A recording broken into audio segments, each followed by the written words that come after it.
What's up again, everybody? My name is DMArmada, and today I'm joined by none other than Br33zy himself, the man who wrote the book, literally, on the Flesh and Blood meta breakdown. What's up, my friend? How's it going, man? We're going to talk about how the ProQuest meta evolved over the course of 3 weeks and how that led into this calling that we just watched, and perhaps how that could lead into future callings like the one coming up in Auckland, and so on and further down the line. So let's go ahead and jump into it. And I think the best place to start, and you tell me what you think about this, Br33zy, but I think the best place to start is really talking about kind of the big 3 heroes that were dominating the meta, so to speak, in the ProQuest season. What do you think? Oh yeah, for sure. All eyes are on them right now, and so I think it's best to just peel back those layers right now. All right, so first things first, we have Phi Rising Rebellion, perhaps the most dominant of all 3 based on the number of players, right? Yeah. I mean, just we looked at week 1, week 2. I don't know if you've seen week 3, but it was a little more slim. Just overall, just events firing off, kind of taper down. But overall, yeah, Phi has 450 players representing him in week 2, and that little blue splat behind is just notating that that is the highest representation of any hero over the course of ProQuest Season 3. So 450 right there. And not only that, he had the most representation of top 8s as well at 181, which makes a ton of sense because if you have the most representation of players, of course, you're more likely to have a higher representation of top 8s. If players are on this hero and they're, repping that hero a bunch, then they have a good shot at hitting those top 8 numbers. But I will segue into my hero right here, Icelander Stormbind. Even though she didn't put up the crazy, insane numbers like we saw with Phi, she was very consistent, very powerful in her own right, with a max of 279 players playing her in week number 2, and coming out of that with not only 123 top 8s, but also 22 wins, matching her previous record in week 1 of 22 wins. Just very consistent. Consistency right there. Yeah. And then finally we have, the big guy himself, Oldhim, Grandfather of Eternity, who you may look at his numbers of players and think that he's, definitely below the first 2. But take a look at that week 3 or week 2 number on wins. That week 2 number on wins says otherwise, because that is the most amount of wins that any hero received in the entire game. In ProQuest Season 3, yes, that is and it's staggering. I mean, it's sometimes not even close. And so it's interesting because with Phi, the butter spreads, right? Like 450 players spreads pretty evenly into the top 8s just based on overall high numbers. But looking at 288 in that same week, that Phi was represented almost twice as much, and it's ridiculous. 28 wins. It's kind of crazy to see that huge spike happens on the week that Phi has 450 players representing him across the world playing in ProQuests. And so those are the 3 heroes that stood out in ProQuest season. And throughout the ProQuest season, we saw players playing them, top 8ing them, winning with them, and LSS decided that, after week 2, they were going to make some changes. They were going to, put some cards on suspended lists or outright ban a few cards. And in doing so, they hit all 3 of these heroes, with Belittle moving away from Phi, and Icelander losing Amulet and Hypothermia, which is a key card we'll talk about here in a moment. And then, of course, Oldhim losing his old trusty hammer. So all of these heroes getting touched in some way, shape, or form in order to try and pull them back down to the field and allow other things to happen. So that is a fantastic segue into the Calling Indianapolis, because there were a lot of beliefs, and I know I had my own beliefs about how the meta was going to shape out. So let's take a look at the data from the Calling Indianapolis.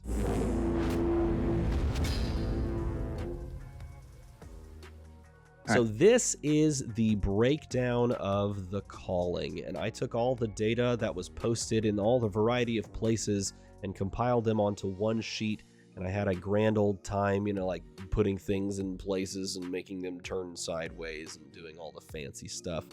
But I think the one thing that sticks out right away is this right here, because after all the bans, after all was said and done, Well, there's a hero that is most represented above all, and it is Briar, Warden of Thorns. What do you think about that? Yeah, it was super interesting going into ProQuest. Briar wasn't necessarily like super peak, but was expected to do really well. And there was even speculation of some LL points on Briar's table. We didn't really see that. So it's kind of painting the picture, more than kind of painted the picture that hypothermia, or maybe even some of the ice hammer, things like that. Without that, Briar was able to take stage again, and Mm. people took note of that. 79 people that day said, "Yeah, I'm in." Yeah, and do keep in mind that 481 players, 481 different players decided to play in this event, and in doing so, tried to forge their way to a top finish. And Mhm. 79 of them decided to play Briar, and I think you hit the nail on the head. The idea of taking away Hypothermia, a card that can literally stop an entire Channel Mount heroic turn, and to basically freeze a Briar in her tracks. Take that away, and then she can come right back out and start doing some serious damage. Then you also pull down Mhm. Fi, and you don't have to kind of go toe-to-toe with the race ability of Fi, who has that consistency of Belittle Minnowism, right? Yeah, and it's interesting because you're taking week two highest representation in ProQuest of any hero, and you can see that such a great diminish. And people, I wouldn't be surprised if a lot of those people just said, you know what, I'm segueing into Briar. Yeah, I think that's exactly what happened. I think a lot of them said, you know what? I don't think Fi is the best aggro deck. I now think Briar is. I'm not gonna lie. I actually thought Fi would continue to see popularity and play, and with 50 players making up 10% of the metagame, we can technically say that he did. The other ones we Hmm. should look out for are Oldham and Icelander, and look at the numbers for those. Far down the pecking order from what we saw in ProQuest season, perhaps because of those bans. And maybe it was a timidity, like, I don't know, this is a huge competition. A lot of people have a lot on the line, travel, finances, and so maybe they went with a comfort pick and didn't feel confident with just the 2 week testing. But 26, and as we'll see here down the line, the numbers stay pretty tight Yeah. as they convert.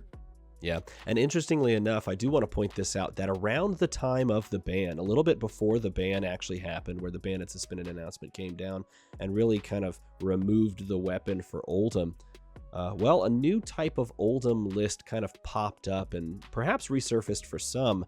And that's the Fatigue Oldham archetype, where they basically try to slow everything down. And I think there's a lot, like maybe a very large percentage of these 30 players that perhaps shifted over to that style of deck. Hmm. And because they did, they perhaps found that the shift from, the Whale to the Titan's Fist wasn't as detrimental. But we're going to see this number as we track it over make some waves. Anything else on perhaps in going from day one to day two stick out to you as you look at this, Breezy? I'm a big underdog fan. So I tend to look at like Azalea 5. Two of them made it into day two. So, I mean, I know that there's one of the bigger names in Azalea play that was one of those people. But yeah, there's aside from the big three or, now the big four with Briar, Hmm. there's some interesting data that kind of you wouldn't expect with such a dominating Oldham, Icelander, Fi and Mm-hmm. Briar. There's some heroes that were able to topple down the top tables too. So as we're looking at this day two metagame, out of the 481 players, 105 moved on to day two. And looking at Mm. this, I highlighted these kind of peak numbers. 26% of the meta of that day two was Briar, which when you think about that, if you weren't prepared for that, how shocking could that or would that be? And I think that's perhaps why you see some of these numbers start to do wonky things. But would you look at this? The highest conversion percentage from day one to day two ends up being Icelander.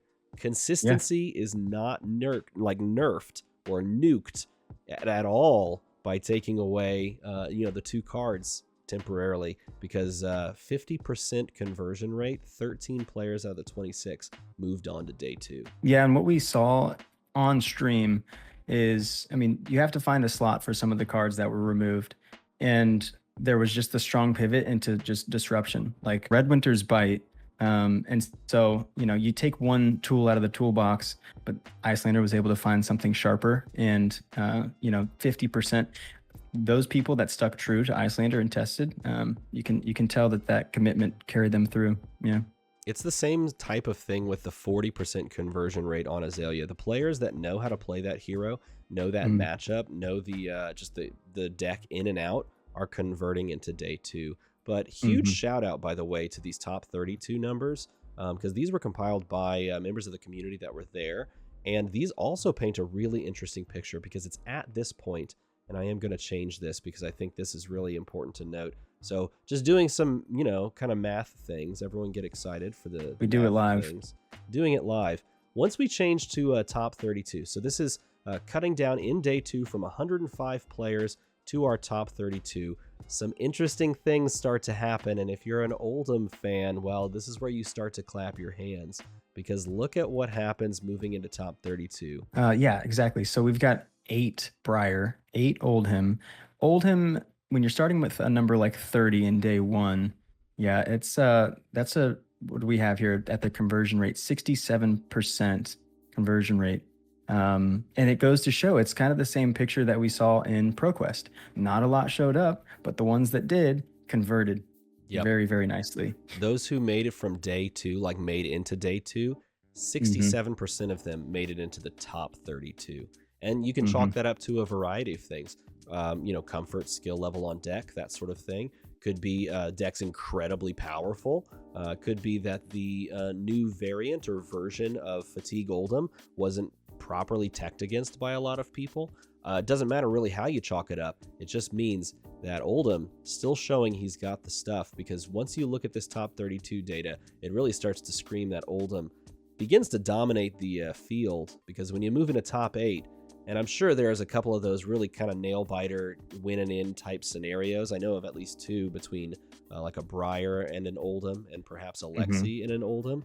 But whether you look at that or not, you're still looking at 5 Oldhams in the top 8. It's getting pretty cold up there. I think one other important thing to note on this chart is looking at how Icelander fares, because Icelander converted very well into day 2, and then converts okay into top 32 at 38%.